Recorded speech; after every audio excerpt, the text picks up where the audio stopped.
Good. Let's continue. Yeah, so the traffic situation, as you know, it depends on the day and the time that the traffic comes. Okay. So the places that I don't like going is Tema, Kaswa, Kaswa. Yeah. Tema, Kaswa, Nungwa. Kaswa for bread. Yeah, then Sound and those places. Yeah. Because when you go, you hardly get a ride, but you have to drive all empty back to the town to pick a rider. So when you ask of the places that I don't normally go, that is what I can say about it. People have complained about safety. You know, we are just coming from the Gifford Road, the stretch that leads to Teshi in particular, right? Yeah. At night it's very often dark, and I'm told that some Uber drivers have been attacked. You know, their cars snatched from them and all of that. Are there places that for you are no-go areas? Yes, the places that are no-go areas for us is the Nungwa, Teshi, Rasta, that area. Okay. Then Kaswa. The Nungwa like this, when you knock 5 o'clock and you order for a Uber. You knock 5 o'clock? Yes, if you knock 5 o'clock. Above 5 o'clock? Above 5 o'clock. Then you order for a ride, and the rider call you and say you are going to Teshikpa. The person cancel the trip. So if you have some concession in Nungwa and you are somewhere in town, the concession will not count? No. Is it pick Uber, I will pay? No. It will never come. Oh come. My God. Yeah, unless those who stays around that area, because they know the area very well. Okay. Yes. Okay. They know the area very well. Let me ask you, what keeps you going? What is your, what keeps you going? What's your muse? Yeah, I would say God. Right. God and life. Because me, what I believe is that with life, everything is possible. Okay. Yeah, because without life, we are not useful to the state, to the nation and ourselves. So me, I see life to be something that keeps me going. So far as I have life, there is hope. Yes. That's exciting. That's exciting. Now, I mean, there was a point that I picked Uber a lot just to interact with the drivers and find out what their perspective of life is, what their experience with their riders are. I've heard all kinds of very, very funny things that riders do. What are some of the things you've observed? Someone, for example, told me that he picked a lady from one point, and then when the lady came out, the guy hugged him. They were like, "Oh, I love you, dear." Next day, he took her to another place, and the guy came out. So let's go around this roundabout and go towards here. And that kind of thing. Now let's do concern about the riders. Okay. What are some of the things they say in the car? What are some of the things they do? Where do they go? Without revealing too much detail of the personality. Let's do some concern. Yeah, okay. So what actually irritates me sometimes is about the ladies. Oh. Yeah. It's always about them, Yeah, some of them are very irritating. You pick a lady, she won't sit at the back, she will come and sit in front. Okay. Meanwhile, she knows she's wearing something that is very something. Got Katama. You don't like that thing. I don't like you that. You don't like it at all. Yeah. But she has it's not for you. Oh, it's not for me, but it's temptation. She's not telling you to look.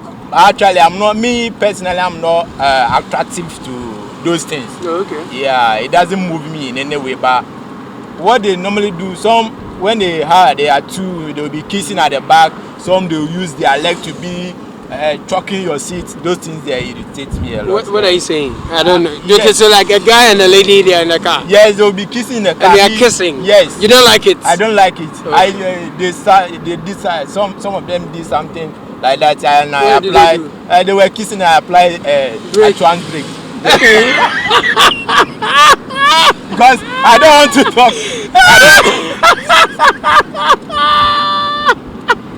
It's not good. Oh, This is my office. You can't be here. You can't be doing that. Okay. My office. I don't want to talk. And they were kissing there. Yes. And you apply atmosphere. Oh, bo. Okay, and the leg on the seat thing, I don't understand. What does it mean? You know, a lady will be sitting at the back seat.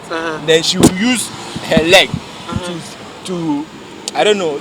She will put her legs here. Oh, how? Like I'll do like this? Yes. Ah, for real? I'm telling you. Why? Why would they do that? I don't know. And one thing is that when you talk, yeah, they are going to report you to Uber that you are rude to them. Okay. You are not a good customer service. Okay. So sometimes you have to endure it to the end of the day, because the question is how long are you going to sit in my car? Things so like that I'm able 35 to. Minutes, yeah, you drop and you go. Things like that I contain it, but to the sexual part of it, there, me I'll just tell you. If you are a lady, I'll just tell you, madam. I don't. Yes. No, some to those who try to be like, hey, my life is. I too have personally drove some people out of my car before. Why? Yeah, because they were saying me I supposed to be on the street begging. Why am I driving, putting people's life in danger? Are you serious? Okay. If you think I'm putting your life in danger, you just get down. Are you saying people are that mean? Yes. I can't believe this. I'm telling you the facts. So I just tell them, okay, you know, I love your life. I love my life. If you think let's just end it. Simple. Here. Yes, because when you are driving and somebody is distracting you at the back, you might not get that mind. Save mind to drive the person to the destination. So I'll just tell you, Charlie. Wait, the distraction is about the kissing? No. About the discrimination. Okay. Yes, that one. Okay. The kissing there is not that much distraction, but so when you apply the brake, what do they do? Oh, they will stop. They panic. Yes. Okay. But and they too, they can't say anything because they know what they are doing. They're not supposed to do it. It's none of your business, hello. No, it's like indecent. Yes, because this is my office. You can't come to my office and be kissing in my office. What's the future for you? Well, the future for me, it depends on God. What are your plans for your future? My plans for the future. Well, as I'm talking to you right now, I'm trying to further my education. Sir, yeah. What do you want to do? Well, I want to become one of the IT gurus in Ghana. Oh, okay. Yes. Yeah, so, IT savvy, eh? Yes. From Cape to Hoover. Yeah. I have an old man friend who says Hoover. Cape to Hoover to IT guru. Yeah. Okay, so what are the preparations you're making towards that? Yeah, I'm still doing some courses to enter into the university to go and read the ICT so that it will change my life, because they've always seen us that we should. What kind of reckless driving is that? You encounter that often, eh? Yes, it's part of the driving. Okay. Yeah. Let's continue. It's part of this long trailers. That's how they normally drive. Okay. Let's get into the Oak Plaza place, eh? Yeah. My friend, she runs Jamrock. Okay. She's touring the country, but I want to go and get you some workman factory over there on the sun. They are factory and they are tilapia. Oh my God, it's a good. So this way. So let's go there and I'll give you a treat, okay? Okay. And I've had fun talking to you. Oh, thank you. I'm also very happy talking to you. If you know this thing that happened to you can happen to anyone. Yes. And families may get really shocked by such kind of things, right? Yes. What kind of support do you think people can give to their, loved ones who find themselves in such unfortunate situations? Hold on. Actually, I'm very happy for talking to you, having this conversation with you. That's a very good question. Disability is not in the market that we normally go and buy. Oh. It's unforeseen circumstances that befalls everybody, no matter who you are. So a bit of advice that I'll give to family members, that this thing that happened to me can happen to anybody. So when you see a disabled, either being part of your family, not being part of your family, treat the person well. Okay. Because nobody knows tomorrow. as they born me, I have never seen a wheelchair myself before. But before I realized I'm sitting in a wheelchair.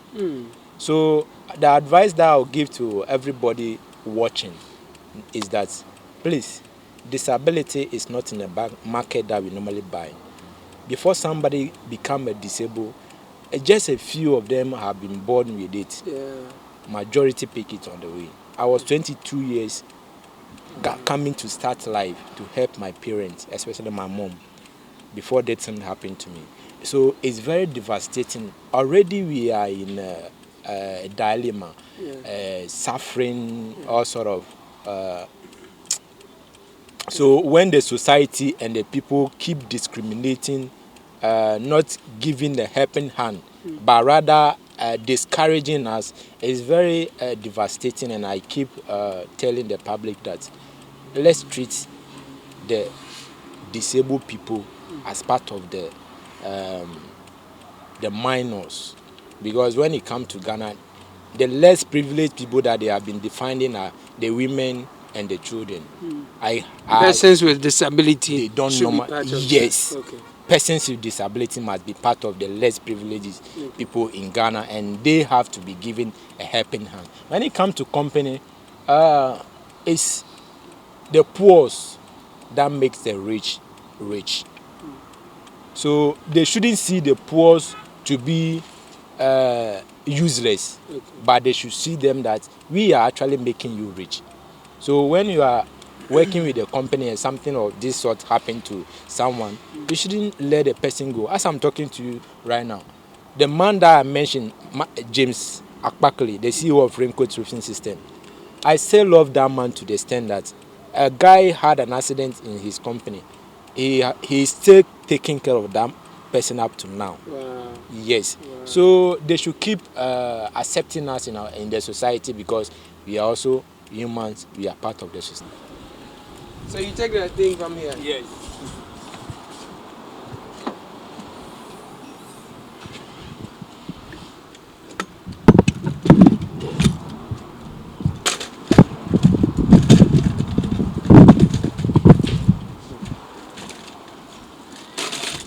Okay.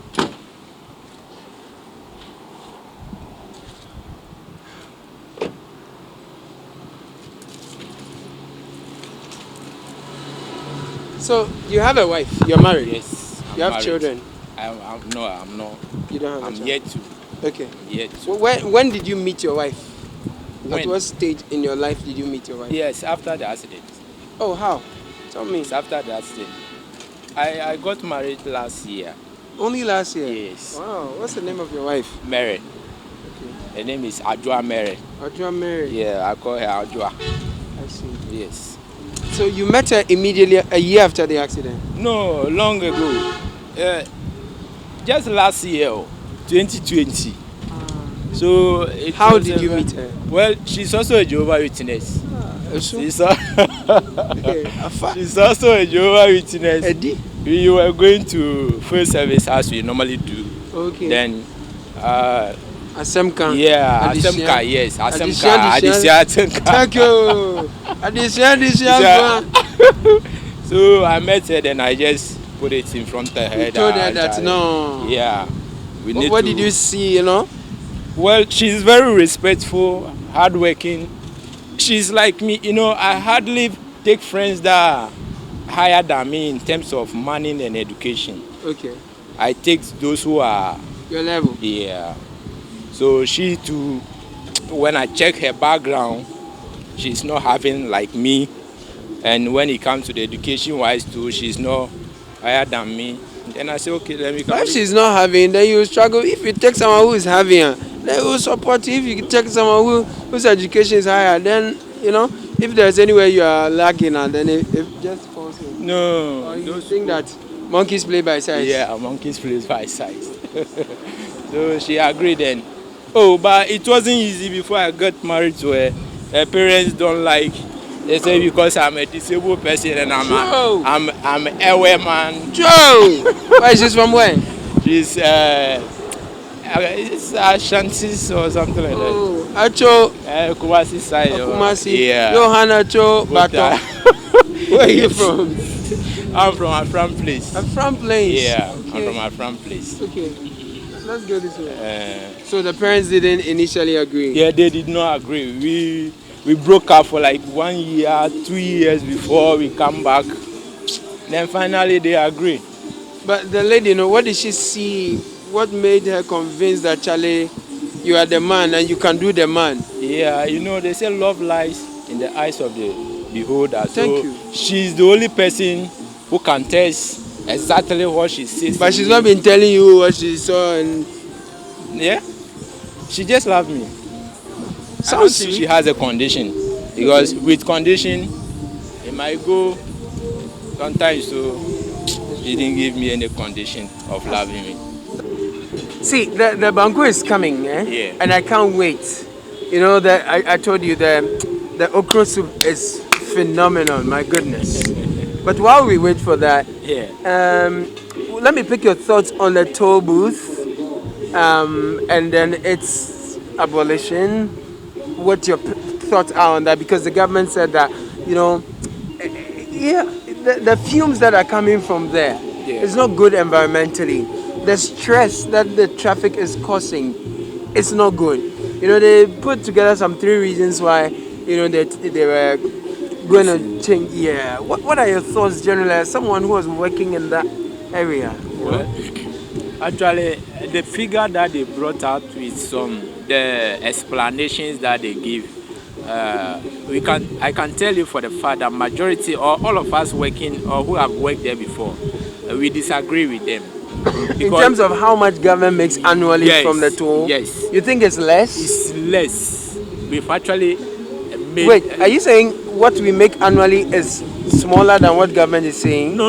It's the more? figure they've mentioned is less. It's sir. Yes, it's sir. More believe you say we make more than that. We make more than that. How do you all come by that? Well, we can tell you see, we don't just speak for speaking sake. We were working there. So when we tell you this is what we've been doing and this is what you are telling us, it might be lying. Yes. So I have some figure here. Okay. I've actually mentioned this figure wrongly somewhere before, but I'm telling you right now for them. When we were picked, the target that we were doing at the Pobi mine, that's Pobi mine here. Yeah. It was 712,069.50 pesos for a month. 712,069.50 pesos. But we even exceed that target. So the government planned to give it to a private company. And that private company, when they came, they said, okay, well, when they checked the target that we were doing, we were overseeding the 700,000.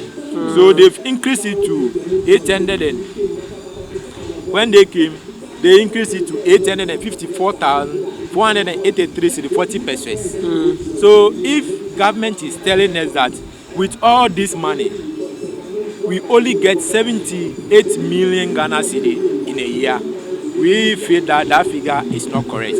And as I'm talking to you, before the closure of the toll, Tolls and Route Management Limited, which is being managed by Samuel Eshon, the incompetent man, we were doing 900,000 Ghana cedi. Why do you call him that? That guy is not a manager. Oh, why? He's a detector. Oh, he's not here. So let's not talk about his matter. No. But see, that is the fact I'm telling you. That guy, wherever I'll get him, I'll let the guy know that he's incompetent. Tell us what he has done, so we will decide whether it's incompetence or you are the ones alleging. Well, as I'm talking to you, anyway, I dissociate myself from that one you are saying. Yes, it that is one. Your wahala. Yes, it is my own wahala. I know. We are talking and you decide to do violence. No, I'm not doing violence. As we are talking to you, the toll booths that we were working inside, even a seat that we sit on it to do work, some of the tolls we stand up for 8 hours. Here is a more updated figure. Yes. Okay. It says that 7 million Ghana cedis. So Ghana is projected to raise about 78 million annually. 78 million Ghana cedis annually from road toll. Yes. This is good, right? 78. Or you think it's too small? It's too small. It's too small. We have 38 tolls in Ghana. 36 or 38? 38. Then 36 toes. Is it 36 or? I'm seeing 36. 36, right? 36, and two have some problem, so they collapse those ones. Okay. So we still have some toes that were generating a huge amount of money. Yeah. So if they say we are generating only 78 million, it's not enough. Yeah. So let me touch on something that was a bit controversial. My own grandpa, Terminator. You know Terminator? Yeah, I know. Who is Terminator? Amagwata. How do you know he's Terminator? How do you know he's Terminator? So Terminator said, you know, we'll improve the toe boot, you understand? Yeah. Use it for, you know, correct, you understand? When you heard that, what went through your mind? Please be nice. Yeah. Oh, to be frank, this minister is one of the best. He's hardworking. He's very hardworking. He loves the job. He's passionate. Yes, he is the only minister that has been going to places to inspect the job that he has been given to do. We all appreciate that. Right. But and then when the contractor is not doing well, fire the terminate person. it. Yes. If the building is on the road, you terminate the building. But Yes. some of the buildings are still there. Yes. Anyway. So the minister is someone who is very hardworking. Right. Everybody can testify. But some of his decisions is below the belt when we hear it. But like we are all human beings. Like what? Closing of the toll booth after closing. No, it's not his decision. It was government that decided that in order to introduce the e-levy. He's the sector minister. Okay.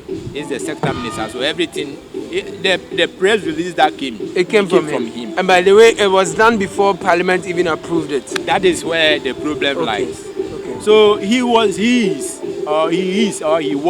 very good man. We all praise him for his hard working. But sometimes the utterances that come, we don't normally know. Or me personally, I don't know. You think that it's not always in, you know, like maybe somebody might be pushing him to do something. I don't think so. I think he's his own man. No, but the decision of closing the toll booth to turn it into a washroom is not something that... He said it is one of the considerations.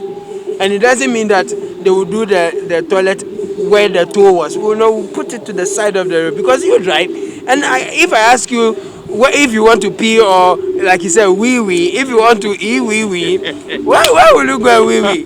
So if we do it like that, it will help. So let's take it for instance, Amasama into. Yeah.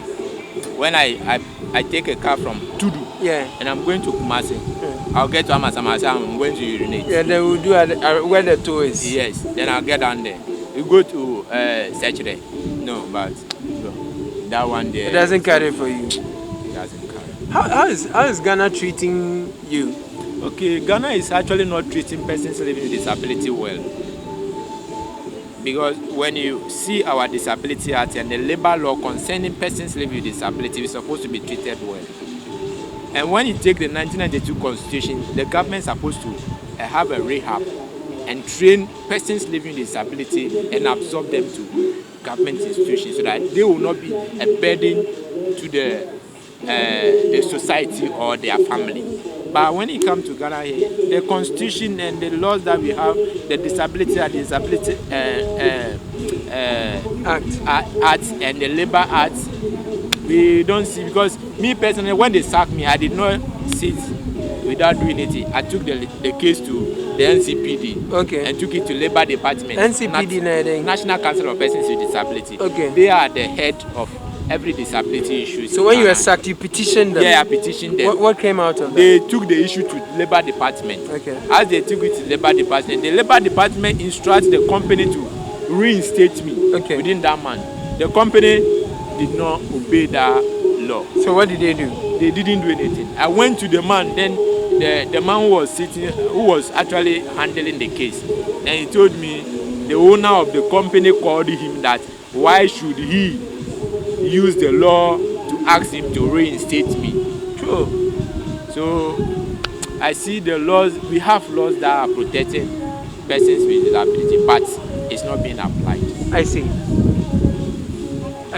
So you think Ghana is being unfair to you? So if you get a chance, will you leave Ghana? Why you don't talk about it? Where are you going? Why are you going? Where are you going? If there's Nigeria, where? Burkina Faso, No. Cote d'Ivoire. No. If Mali, someone is Niger. watching and the person want to take me out from this Hey, country, don't use my show to go abroad. We are all here together. I am ever ready. You want to leave, eh? Yes. Even the job that I'm doing, if I get it in America, I'll do it UK, I'll do it in Netherlands, I'll do it there. Because it look as if Ghana, they don't like it. Look at you. You want to go to America? Oh yes, I'm telling you. You don't know. You because, think the system works 24/7? Yeah. Where? Every 1 minute we are now by bus. Oh yes, you know, even though I've not been to those countries. It's not always that rosy. Yeah, I've not been there. There's racism. No, racism is in Ghana here. Okay. Discrimination is in Ghana here. So it depends on how you yourself. And you the code, carry no, yourself. the code, no. Oh, vous voulez te faire, mais si on me lève ma yémi. Usually, people who are in your situation, tend to do a lot of pity party. They want, people to, help them. Yeah. They want to be seen as more broad. Yeah. I see you are not that type, though. No. Caleb, as I'm talking to you right now, even if I come to your studio with a taxi and I need the lorry fare badly to go back, I wouldn't come and be. No, I don't do that. Okay. In my life, I can tell you for the fact that since I came to Accra, completing essays, I completed essay 207. What did you study? General Arts. Okay. Option 2, literature, government and stuff. That's right. Yeah. I've never borrowed money from someone. Give me this thing tomorrow. No. Okay. God has been so faithful to me. So me begging there is not part of it. It's not part of it. And you don't like people to look at you like with pity and those things. No. I don't need sympathy. I need opportunity. Just oh, give me sugar. yes. Charlie, you rhyming, bro. You rhyming, bro. Boss. Yes. You don't need sympathy. You need opportunity. It's been fun hanging out with Ellah. And I hope that you found this episode, I couldn't have enough. We could talk the whole day, man. Yeah, it's true. But thank you so much for hanging out with me. Thank you. Thank you for watching AboutTown on CitiTV. Keep watching. He says we need opportunity and not sympathy. My goodness. That's deep. Keep watching CitiTV.